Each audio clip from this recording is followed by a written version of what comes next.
नमस्कार दोस्तों, स्वागत है आप सभी का आपके अपने इस यूट्यूब चैनल बाय एमडी धीवर पर। तो दोस्तों, आज का जो हमारा क्लास होने वाला है वो क्लास नंबर 28वां होने वाला है। और आज की क्लास का जो हमारा विषय रहने वाला है वो हिंदी भाषा रहने वाला है। और आज की क्लास का जो हमारा टॉपिक रहने वाला है वो लोकोक्ति या कहावत रहने वाला है, ठीक है। और इसमें हम लोग ना एमसीक्यू सीरीज फर्स्ट करेंगे। तो सबसे पहले आप लोगों को बता दूँ, क्लास क्रमांक ना 27वां में आप लोगों को ना लोकोक्ति और मुहावरा क्या होता है इसके बारे में बताया था। साथ ही आप लोगों को ना जितने भी इंपॉर्टेंट लोकोक्ति या मुहावरा है ना उसके बारे में आप लोगों को थ्योरी पढ़ाया था और बोला था कि जो भी ना प्रीवियस ईयर एग्जाम में पूछे गए जो इंपॉर्टेंट है उन्हीं उन्हीं चीज़ों को आप लोगों को बता रहा हूँ, ये बोला था। तो आज की क्लास में हम लोग ना ये जो लोकोक्ति या कहावत जो टॉपिक है ना इसी पर हम लोग ना एमसीक्यू सीरीज करेंगे। मतलब ना इसमें तमाम प्रकार के जो इतने भी प्रश्न बन सकते हैं ना उन तमाम प्रश्नों को हम लोग प्रैक्टिस करेंगे, ठीक है। तो सबसे पहले आप लोगों को क्या करना है कि आप लोगों को ना मेरे आंसर लेने से पहले खुद आंसर लेने की कोशिश करना है। आप लोगों को ना टेस्ट दिलाना है इस एमसीक्यू सीरीज में कि आप लोगों को ये जो 20 से 25 प्रश्न है ना उसमें कितना प्रश्न सही होता है और कितना गलत होता है ना आप लोग प्रैक्टिस कीजिए। जितना ज़्यादा प्रैक्टिस करोगे उतना बेहतर होगा आपका जो प्रिपरेशन है वो। और आप लोगों के पास केवल 2 महीने का टाइम है। तो इस 2 महीना में बेहतरीन तरीके से आप लोगों को तैयारी करना है। जितना ज़्यादा अभी मेहनत करोगे उसका जो फल है ना एग्ज़ाम के बाद आप लोगों को देखने को मिलेगा, ठीक है।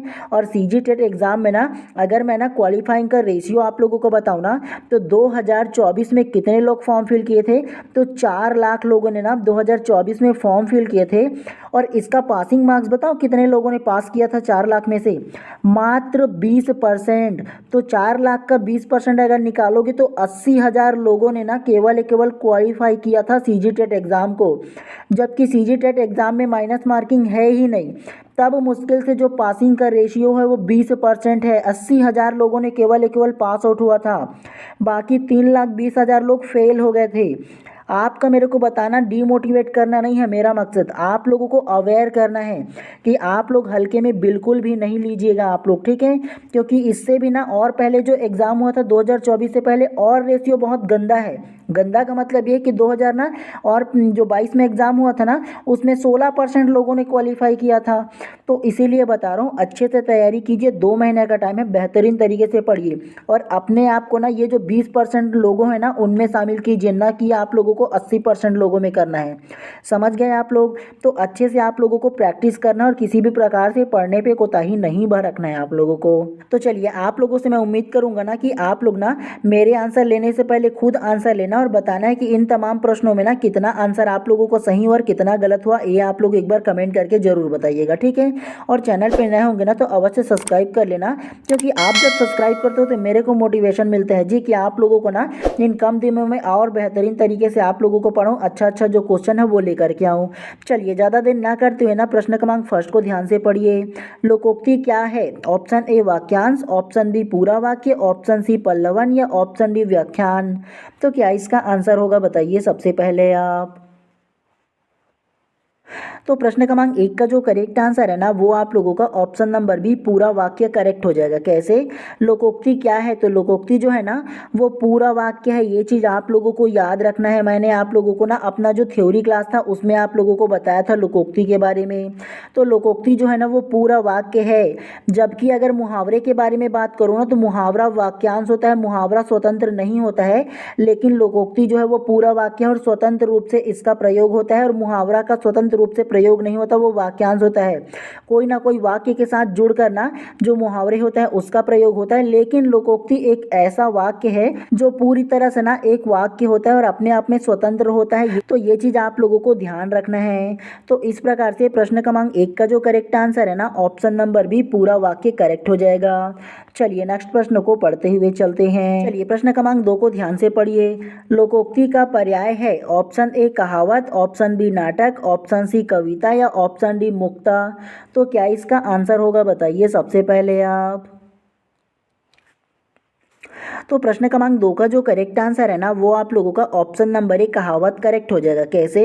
लोकोक्ति का पर्याय है, तो लोकोक्ति का पर्याय मतलब एक से उसका और जो पर्यायवाची जो शब्द है अधिक जो नाम है ना वो कहावत ही ना हो जाएगा। जी हाँ, हम लोग लोकोक्ति को कहावत भी बोलते हैं ना, तो लोकोक्ति या कहावत जो होता है ना वो लोगों की उक्ति होता है, मतलब लोगों के जीवन में जो घटित घटना है ना तो उससे प्रभावित होता है। ये चीज़ आप लोगों को याद रखना है। लोकोक्ति जो है ना उसको कहावत भी कहा जाता है। तो इस प्रकार से प्रश्न क्रमांक 2 का जो करेक्ट आंसर है ऑप्शन नंबर ए जो है करेक्ट हो जाएगा। चलिए नेक्स्ट प्रश्न को पढ़ते हुए चलते हैं इसी प्रकार से। चलिए प्रश्न क्रमांक 3 को ध्यान से पढ़िए। अध जल घघरी छलकत जाए कहावत का अर्थ है। ऑप्शन ए गुण के विरुद्ध काम करना, ऑप्शन बी डींगे हाँकना, ऑप्शन सी संभल कर ना चलना या ऑप्शन डी मूर्ख धनवान। तो क्या इसका आंसर होगा बताइए सबसे पहले आप। तो प्रश्न क्रमांक 3 का जो करेक्ट आंसर है ना वो आप लोगों का ऑप्शन नंबर बी डींगे हाँकना करेक्ट हो जाएगा। कैसे? अध जल घघरी छलकत जाए कहावत का क्या अर्थ है? तो ये जो अध जल घघरी छलकत जाए जो कहावत है ना उसका जो अर्थ होगा वो डींगे हाँकना होता है। आप लोगों ने ये सुना होगा ना कि जो आधा भरा हुआ घघरी होता है ना वो हमेशा छलकता रहता है। उसी प्रकार से जो आधा ज्ञानी होता है, जो आधा अधूरा ज्ञान ही होता है ना, मतलब जो कम नॉलेज वाला होता है ना वो अपने आप को बढ़ चढ़ के बताते हैं, अपने को एकदम ज़्यादा ज्ञानी बताने की कोशिश करते हैं। मतलब विशेष प्रकार से उन लोग डींगे हाँकते रहते हैं कि मैं एकदम जानता हूँ, मैं एकदम ज्ञानवान हूँ, कि मेरे को सब कुछ पता है, ऐसे डींगे हाँकते रहते हैं ना। तो इसीलिए हम लोग ना कहावत में प्रयोग करते हैं कि अध जल घघरी छलकत जाए। तो इस प्रकार से प्रश्न क्रमांक 3 का जो करेक्ट आंसर होगा ऑप्शन नंबर बी जो है करेक्ट हो जाएगा। चलिए नेक्स्ट प्रश्न को पढ़ते हुए चलते हैं इसी प्रकार से। चलिए प्रश्न क्रमांक 4 को ध्यान से पढ़िए। थोथा चना बाजे घना कहावत का अर्थ है। ऑप्शन ए अल्पज्ञ बातें अधिक करता है, ऑप्शन बी लठुआ व्यक्ति केवल बात करता है, ऑप्शन सी थोथा चना आवाज़ अधिक करता है या ऑप्शन डी चने की आवाज़ से पता लग जाता है कि उसमें कितना पदार्थ है। तो क्या इसका आंसर होगा बताइए सबसे पहले आप। तो प्रश्न क्रमांक 4 का जो करेक्ट आंसर है ना वो आप लोगों का ऑप्शन नंबर 1 करेक्ट हो जाएगा। अल्पज्ञ बातें अधिक करता है करेक्ट हो जाएगा। कैसे? थोथा चना बाजे घना का कहावत का अर्थ है। तो ये जो थोथा चना और बाजे घना है ना उसका जो अर्थ होगा वो अल्पज्ञ बातें अधिक करता है करेक्ट हो जाएगा। मतलब जो ना एक जो व्यक्ति जो कम ज्ञानी होगा, कम जानने वाला होगा, थोड़ा बहुत नॉलेज होगा ना वो ना अधिक बढ़ चढ़ करके बातें करता है, मतलब अपने आप को एकदम ज्ञानवान बताने की कोशिश करता है। सेम अध जल घघरी छलकत जाए का ना ये भी ना पर्याय है। तो ये चीज़ आप लोगों को याद रखना है कि एक जो अल्पज्ञ व्यक्ति है ना वो बातें अधिक करता है, अपने आप को हमेशा अच्छा बताने की कोशिश करता है। तो इस प्रकार से प्रश्न क्रमांक 4 का जो करेक्ट आंसर है ऑप्शन नंबर ए जो है करेक्ट हो जाएगा। चलिए नेक्स्ट प्रश्न को पढ़ते हुए चलते हैं। चलिए प्रश्न क्रमांक 5 को ध्यान से पढ़िए। गुरु कीजिए जान पानी पीजिए छान कहावत का अर्थ है। ऑप्शन ए कोई भी चीज़ अच्छी तरह से जांच लेनी चाहिए, ऑप्शन बी जो पास में मौजूदा हो उसे ले लेना चाहिए, ऑप्शन सी एक व्यवसाय वाले आपस में मित्र होते हैं या ऑप्शन डी दूसरों को सुधारने के पहले स्वयं को सुधार करें। तो क्या इसका आंसर होगा बताइए सबसे पहले आप। तो प्रश्न क्रमांक 5 का जो करेक्ट आंसर है ना वो आप लोगों का ऑप्शन नंबर ए जो है करेक्ट हो जाएगा। कोई भी चीज़ें अच्छी तरह से जांच लेनी चाहिए करेक्ट हो जाएगा। कैसे? गुरु कीजिए जान पानी पीजिए छान कहावत का अर्थ है। तो ये जो गुरु कीजिए जान पानी पीजिए छान जो कहावत है ना उसका जो अर्थ होगा वो कोई भी चीज़ अच्छी तरह से जाँच कर लेनी चाहिए करेक्ट हो जाएगा। हम लोगों ने ना जो गुरु बनाते हैं तो एकदम जान करके बनाते हैं ना कि हाँ वो ज्ञानवान है कि नहीं, और पानी जो है वो साफ़ है कि नहीं, ये जो एक कहावत है। तो इस पर ना जो अर्थ होगा वो ना कोई भी चीज़ जो हम लोग यूज़ करते हैं या कोई भी चीज़ हम निर्णय लेते हैं ना तो उसे अच्छी तरह से ना जांच पड़ताल करके लेनी चाहिए, ये बोला गया है। तो इस प्रकार से प्रश्न क्रमांक 5 का जो करेक्ट आंसर है ऑप्शन नंबर ए जो है करेक्ट हो जाएगा। चलिए नेक्स्ट प्रश्न को पढ़ते हुए चलते हैं। चलिए प्रश्न क्रमांक 6 को ध्यान से पढ़िए। अपने पूत को कोई काना नहीं कहता कहावत का अर्थ है। ऑप्शन ए सबको सभी कुछ अच्छा लगता है, ऑप्शन बी दूसरों की सभी चीज़ें अच्छी होती है, ऑप्शन सी सब अपनी प्रशंसा सुनना चाहते हैं या ऑप्शन डी अपनी खराब चीज़ भी किसी को बुरी नहीं लगती। तो क्या इसका आंसर होगा बताइए सबसे पहले आप। तो प्रश्न क्रमांक 6 का जो करेक्ट आंसर होगा ना वो आप लोगों का ऑप्शन नंबर डी करेक्ट हो जाएगा। अपनी खराब चीज़ें भी किसी को बुरी नहीं लगता करेक्ट हो जाएगा। कैसे? अपने पूत को कोई काना नहीं कहता कहावत का अर्थ है। तो ये जो कहावत है ना उसका जो अर्थ होगा वो अपनी खराब चीज़ें किसी को भी बुरी नहीं लगती करेक्ट हो जाएगा। आप लोग मुझे ये बताओ, आप लोगों के पास कोई भी चीज़ है, मान के चलो ना आप लोगों के पास 3-4 साल पुराना फ़ोन है, तो उसे आप लोग बुरा कहोगे क्या, बेकार है बोलोगे क्या? नहीं ना बोलोगे, जैसा है वो आप ही का है यही बोलोगे ना। तो ये जो कहावत है ना वो उसी को ही दर्शाता है। तो इस प्रकार से प्रश्न क्रमांक 6 का जो करेक्ट आंसर है ऑप्शन नंबर डी जो है करेक्ट हो जाएगा। चलिए नेक्स्ट प्रश्न को पढ़ते हुए चलते हैं इसी प्रकार से। चलिए प्रश्न क्रमांक 7 को ध्यान से पढ़िए। झगड़े की जड़ को समाप्त कर देने की बात को व्यक्त करने वाली कहावत है। ऑप्शन ए विष की गांठ खोद फेंकना, ऑप्शन बी वह ठूठ काट देना जिस पर उल्लू बैठे, ऑप्शन सी ना रहेगा बांस ना बजेगी बांसुरी, या ऑप्शन डी ना तीन बुलाओ ना तेरा आए। तो क्या इसका आंसर होगा बताइए सबसे पहले आप। तो प्रश्न क्रमांक 7 का जो करेक्ट आंसर है ना वो आप लोगों का ऑप्शन नंबर सी करेक्ट हो जाएगा। ना रहेगा बांस ना बजेगी बांसुरी करेक्ट हो जाएगा। कैसे? झगड़े की जड़ को समाप्त कर देने की बात को व्यक्त करने वाली कहावत है। तो हम लोग अक्सर कोई भी झगड़ रहा होता है या कोई भी बात को कहना होता है ना तो हम लोग क्या बोलते हैं, ना रहेगा बांस ना बजेगी बांसुरी, मतलब पूरी तरह से झगड़े की जो जड़ है उसको निकाल करके फेंक देना या छोड़ देना। तो ये क्या कहलाएगा, ऑप्शन नंबर सी करेक्ट हो जाएगा। चलिए नेक्स्ट प्रश्न को पढ़ते हुए चलते हैं। चलिए प्रश्न क्रमांक 8 को ध्यान से पढ़िए। कहाँ राजा भोज कहाँ गंगू तेली कहावत का अर्थ है। आप लोगों ने बहुत ज़्यादा यूज़ किया होगा, पता होगा। ऑप्शन ए उच्च और साधारण की तुलना कैसी, ऑप्शन बी निकट के गुणी व्यक्ति को सम्मान नहीं देना, ऑप्शन सी केवल ब्राह प्रदर्शन, या ऑप्शन डी गुण के विरुद्ध नाम होना। तो क्या इसका आंसर होगा बताइए सबसे पहले आप। तो प्रश्न क्रमांक 8 का जो करेक्ट आंसर है ना वो आप लोगों का ऑप्शन नंबर ए करेक्ट हो जाएगा। उच्च और साधारण की तुलना कैसी करेक्ट हो जाएगा। कैसे? कहाँ राजा भोज कहाँ गंगू तेली कहावत का अर्थ है। तो ये जो कहावत है ना कहाँ राजा भोज और कहाँ गंगू तेली, तो ये इसका आंसर होगा उच्च और साधारण की तुलना कैसी। हम लोग अधिक अपने जो वाक्य अपने शब्द है ना उसमें जब तुलना करते हैं, किसी को ऊंचा या नीचा बोलना होता है ना, तो हम लोग अक्सर ये जो कहावत है उसका उपयोग करते हैं। आप लोगों ने सुना भी होगा बड़े बुजुर्गों से। तो इस प्रकार से प्रश्न क्रमांक 8 का जो करेक्ट आंसर है ऑप्शन नंबर ए जो है करेक्ट हो जाएगा। चलिए इसी प्रकार से नेक्स्ट प्रश्न को पढ़ते हैं। चलिए प्रश्न क्रमांक 9 को ध्यान से पढ़िए। ऊंची दुकान फीकी पकवान का अर्थ है। ऑप्शन ए दुकान में कुछ भी ना रखना, ऑप्शन बी पकवान फीकी रखना, ऑप्शन सी केवल बाहरी आडंबर होना, या ऑप्शन डी उपरोक्त में से कोई नहीं। तो क्या इसका आंसर हो सकता है बताइए सबसे पहले आप। तो प्रश्न क्रमांक 9 का जो करेक्ट आंसर है ना वो आप लोगों का ऑप्शन नंबर सी करेक्ट हो जाएगा। केवल बाहरी आडंबर होना करेक्ट हो जाएगा। कैसे?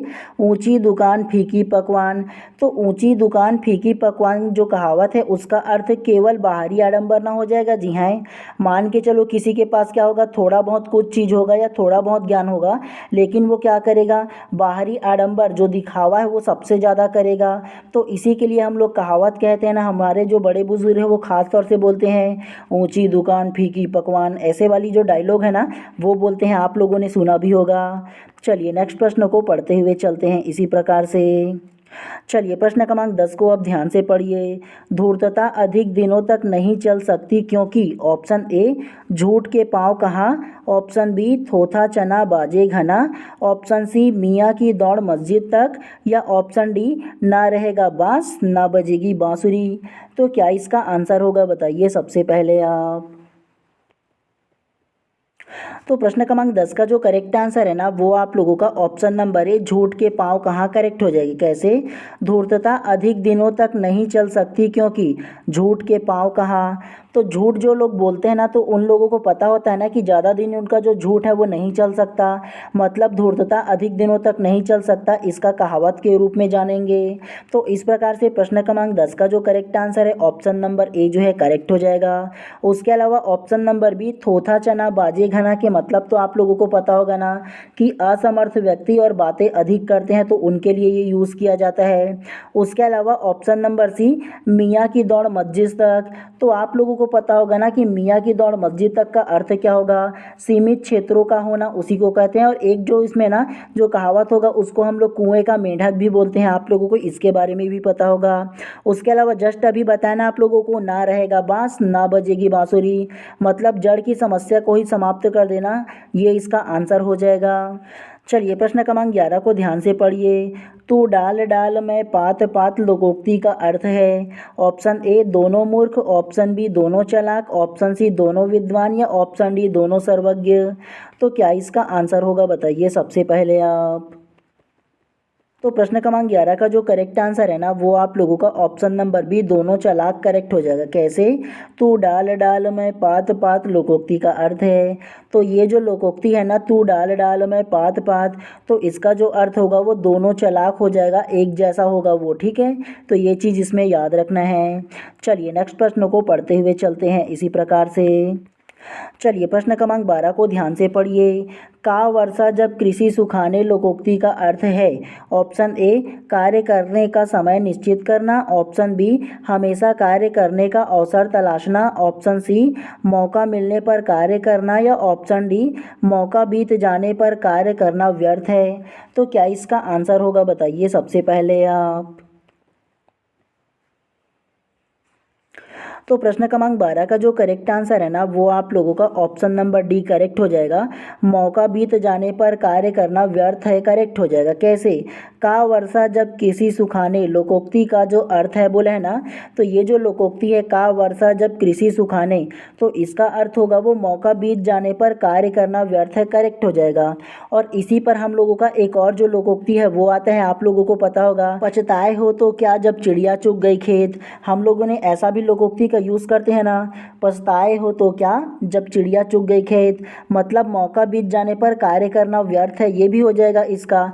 और ये जो लोकोक्ति है ना वो भी इसी का अर्थ हो जाएगा, ठीक है। तो इन दोनों चीज़ों को आप लोगों को याद रखना है। चलिए नेक्स्ट प्रश्न को पढ़ते हुए चलते हैं इसी प्रकार से। चलिए प्रश्न क्रमांक 13 को ध्यान से पढ़िए। ओछे की प्रीत बालू की भीति लोकोक्ति का भावार्थ क्या है।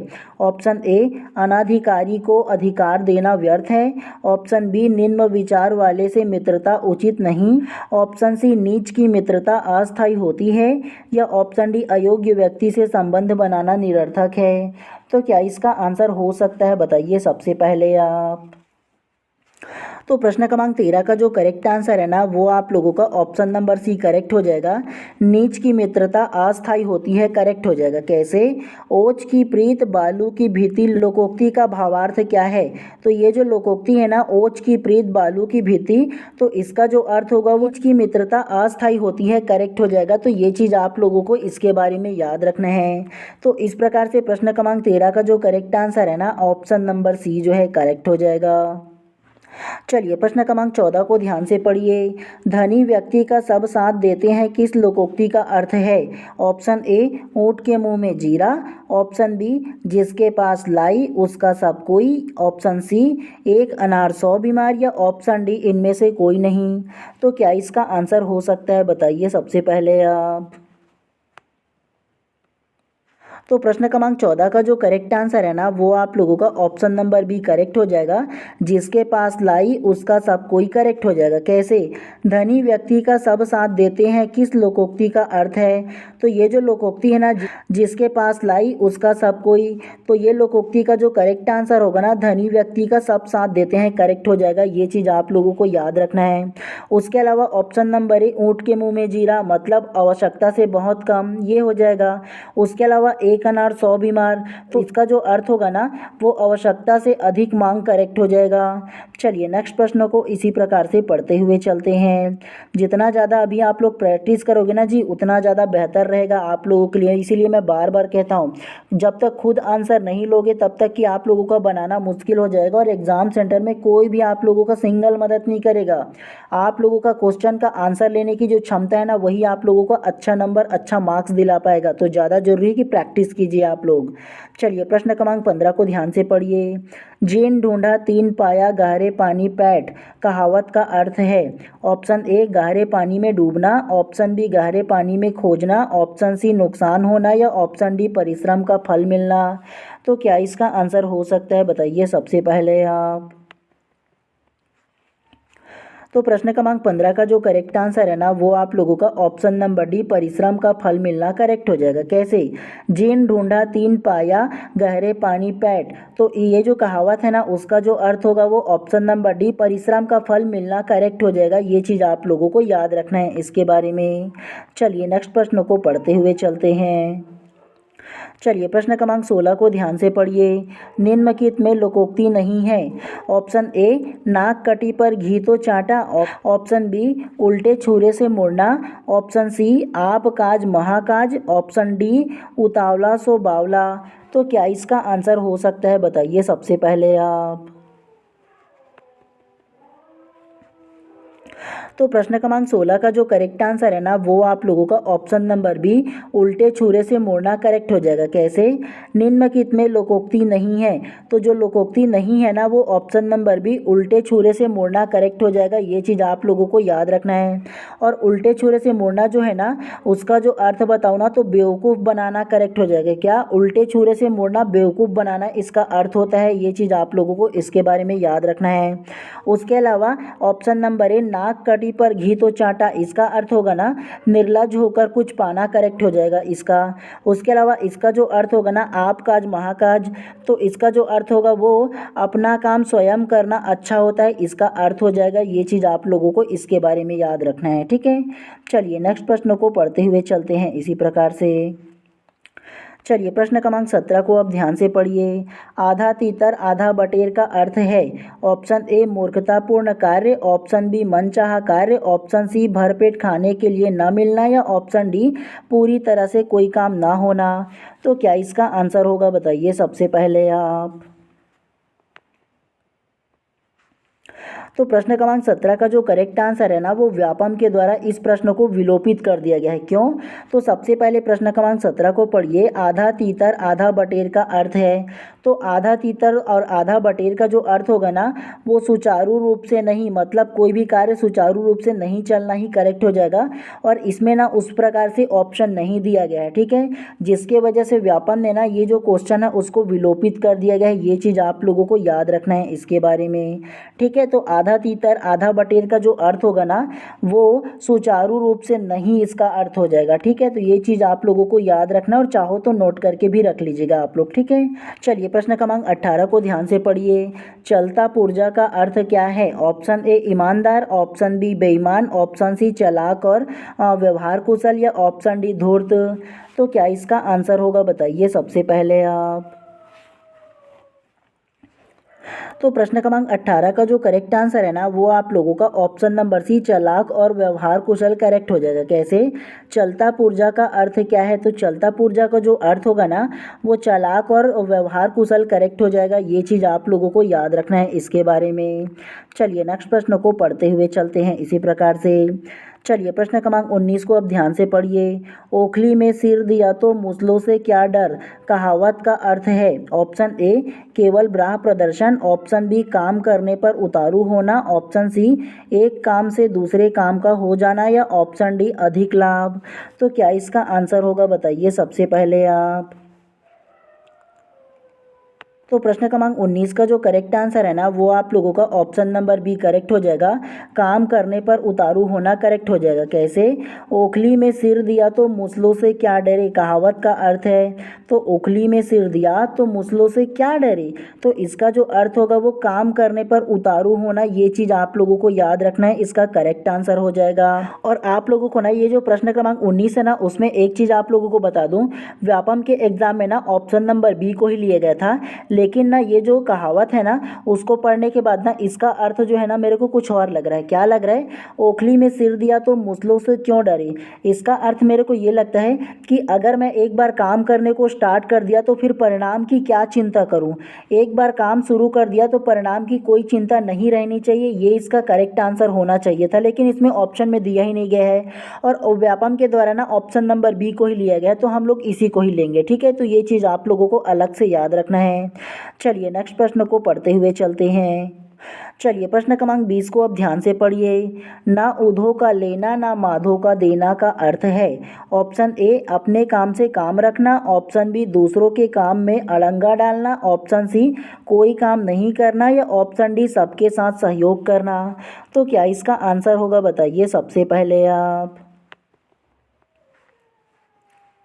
तो प्रश्न क्रमांक 20 का जो करेक्ट आंसर होगा ना वो आप लोगों का ऑप्शन नंबर ए अपने काम से काम रखना करेक्ट हो जाएगा। कैसे? ना ऊधो का लेना ना माधो का देना का अर्थ है, तो इसमें ना अपने काम से काम रखना ये करेक्ट हो जाएगा। आप लोगों ने ज़रूर सुना होगा कि हम लोगों के जो बड़े बुजुर्ग थे ना उन लोगों ने ये ज़रूर बोलते हैं कि ना ऊधो का लेना ना माधो का देना, मतलब अपन काम से काम रखे कर रहे, या ऐसा बोलते थे।